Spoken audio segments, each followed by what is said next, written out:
जानकारी प्रदान करी थी। आज हम इतिहास के अंतर्गत विचारधारा में सबसे ज्यादा प्रभावशाली विचारधारा मार्क्सवादी विचारधारा का अध्ययन करेंगे कि इतिहास को मार्क्सवादी दृष्टिकोण किस ढंग से देखता है। आप सभी ने कार्ल मार्क्स का नाम अवश्य सुना होगा, जिन्होंने दास कैपिटल नामक बुक लिखी थी और वर्ग संघर्ष का सिद्धांत दिया था। इतिहास को कार्ल मार्क्स एक भिन्न दृष्टि से देखते हैं। उससे पहले इतिहास को किसी ने भी इस दृष्टिकोण से नहीं देखा था। लोग इतिहास को राजा रानियों की कहानियों से देखते थे, राजाओं सम्राटों को युद्ध के माध्यम से देखते थे, साम्राज्यों के माध्यम से देखते थे। इतिहास का अध्ययन साम्राज्यों के माध्यम से किया जाता था। लेकिन कार्ल मार्क्स वो व्यक्ति थे जिन्होंने इतिहास को एक नए दृष्टिकोण से देखा। उन्होंने इतिहास की व्याख्या वर्ग संघर्ष के सिद्धांत के माध्यम से की।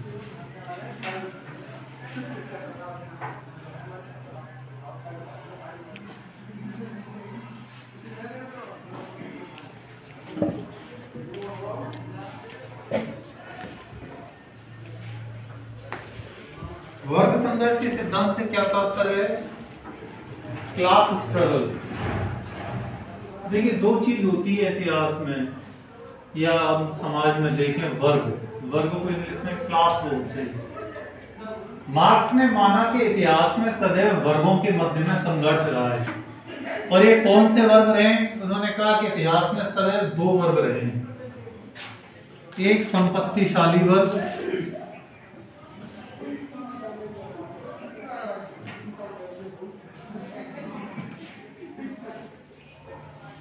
दूसरा संपत्तिहीन वर्ग।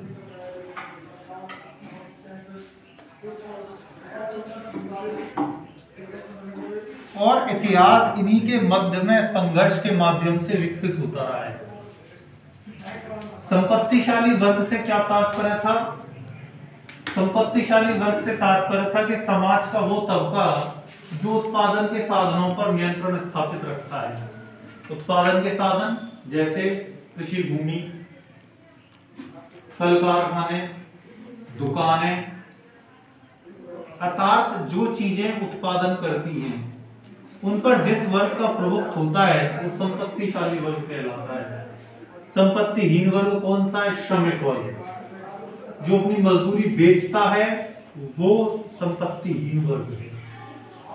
कल कारखानों में काम करने वाले मजदूर, भूमिहीन कृषक मजदूर, जिनकी संख्या तो समाज में 90% होती है, लेकिन जिसके पास संपत्ति जो होती है वो ना के बराबर होती है, शून्य होती है। और सदैव राज्य जो नामक संस्था है, कार्ल मार्क्स जो थे वो राज्य के विरोधी थे। वो कहते थे जो राज्य जो है ये शोषण का प्रतीक है। क्यों? क्योंकि ये हमेशा संपत्तिशाली वर्ग का समर्थन करता है, कभी भी इसका समर्थन नहीं करता। राज्य शोषण की संस्था क्यों मानते थे? कहते थे कि राज्य के जो भी न्यायालय है, पुलिस व्यवस्था है, सैन्य व्यवस्था है, वो हमेशा संपत्तिशाली वर्ग का संरक्षण करती है। यदि कोई कल कारखाने में विरोध हो गया तो तुरंत पुलिस वहां पहुंचकर श्रमिकों का दमन कर देगी। यदि किसी क्षेत्र में कृषकों ने विद्रोह कर दिया सरकार के खिलाफ या जमींदारों के खिलाफ, तो सेना वहां जाकर कृषकों का दमन कर देगी। आज भी आपको कई बार ऐसा लगता होगा कि कहीं ना कहीं ये चीज किसी ना किसी रूप में विद्यमान है। आपने देखा होगा कि हमारे कृषक भाई जो है कई महीने से जो है वो अपनी मांग पड़े हुए हैं, लेकिन उनकी मांगे नहीं मानी जा रही हैं। लेकिन जैसे ही पूंजीपति मांग करते हैं, हमारी फैक्ट्री कोरोना के टाइम में बंद हो गई, तुरंत सरकार उनका टैक्स माफ कर देती है। देखा, सरकार को पूंजीपतियों का टैक्स माफ करने में जरा भी देर नहीं लगती है। वो कोई हड़ताल नहीं करते, उनका तुरंत माफ हो जाता है।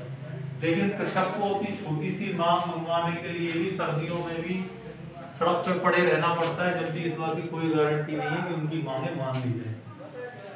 तो कहीं ना कहीं जो मार्क्स की विचारधारा है वो किसका समर्थन करती है? मैं अभी तक आपको इतना बताया कि कार्ल मार्क्स वर्ग संघर्ष का सिद्धांत देता है, राज्य को शोषण की संस्था मानता है, ये कहता है कि समाज हमेशा संपत्तिशाली वर्ग और संपत्तिहीन वर्ग में बटा हुआ है और राज्य हमेशा संपत्तिशाली वर्ग का जो है वो समर्थन करता है।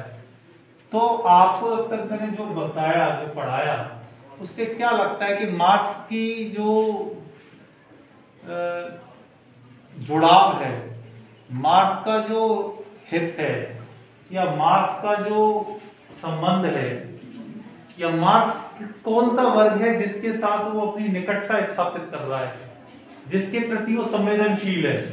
कोई भी बच्चा खड़ा होकर बताए कि सर मार्क्स जो है वो इस वर्ग के प्रति संवेदनशील है। इतिहास में इससे पहले कभी भी इतिहास को मार्क्स के दृष्टिकोण से पहले इतिहास को दृष्टिकोण से नहीं देखा गया था, हमेशा उसको साम्राज्यों के माध्यम से देखा गया। लेकिन मार्क्स ना तो साम्राज्यों की बात करता है ना राजाओं की बात करता है, वो अलग ढंग से राज्य का विश्लेषण करता है। आपको नहीं लगता कि मार्क्स जो है वो संपत्तिहीन वर्ग की बात कर रहा है, वो संपत्तिहीन वर्ग के शोषण को प्रदर्शित कर रहा है।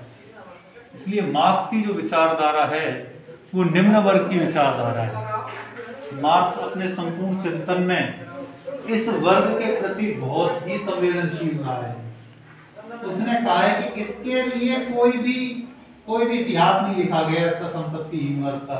हमेशा किसका इतिहास लिखा गया? संपत्तिशाली लोगों का, राजाओं का, महाराजाओं का, सामंतों का। लेकिन किसी ने भी कृषक का इतिहास नहीं लिखा, किसी ने भी मजदूर का इतिहास नहीं लिखा।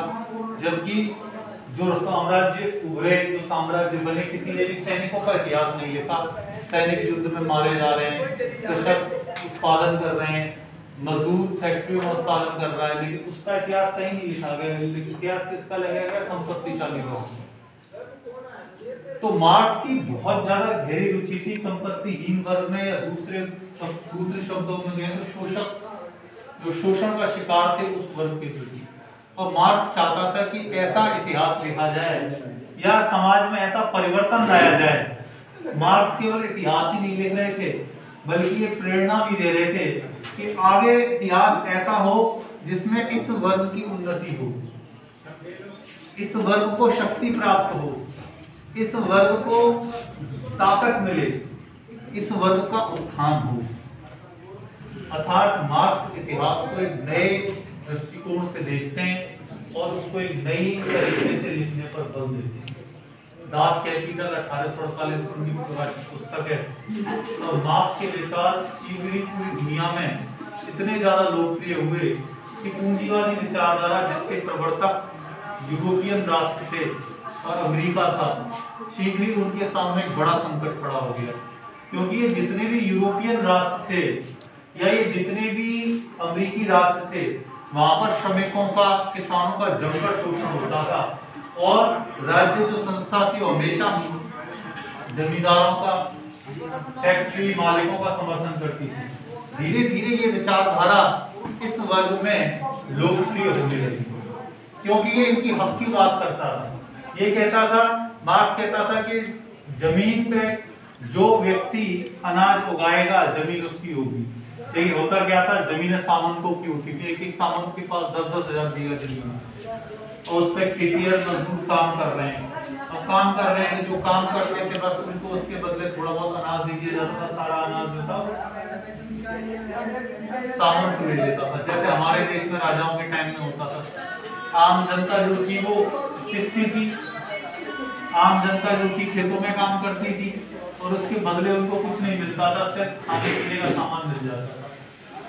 अर्थात मार्क्स की जो रुचि थी वो समाज के संपत्तिहीन शोषक वर्ग के प्रति। धीरे धीरे मार्क्स की विचारधारा इस वर्ग में बहुत ज्यादा लोकप्रिय होने लगी और पूंजीवादी विचारधारा को बहुत ज्यादा जो है वो संकट का सामना करना पड़ा।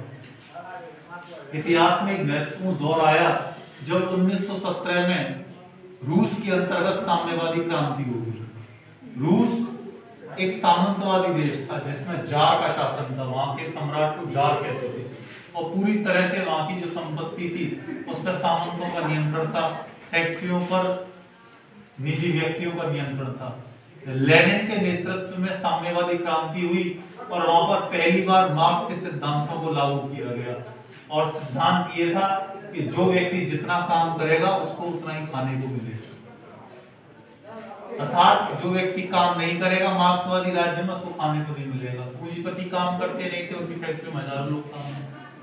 तो क्या किया सोवियत क्रांति ने कि वहां की फैक्ट्रियों पर सारा नियंत्रण जो था मजदूरों को दे दिया कि फैक्ट्री से जो भी मुनाफा होगा वो बराबर बराबर सारे कर्मचारियों में बांट दिया जाएगा।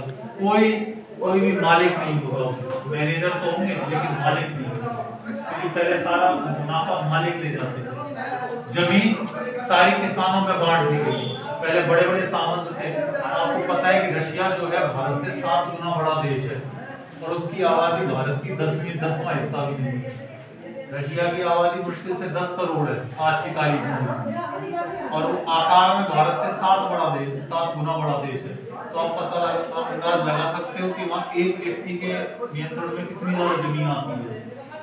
तो वहाँ पे ऐसे ऐसे सामंत थे जिनके अधिकारों में हजारों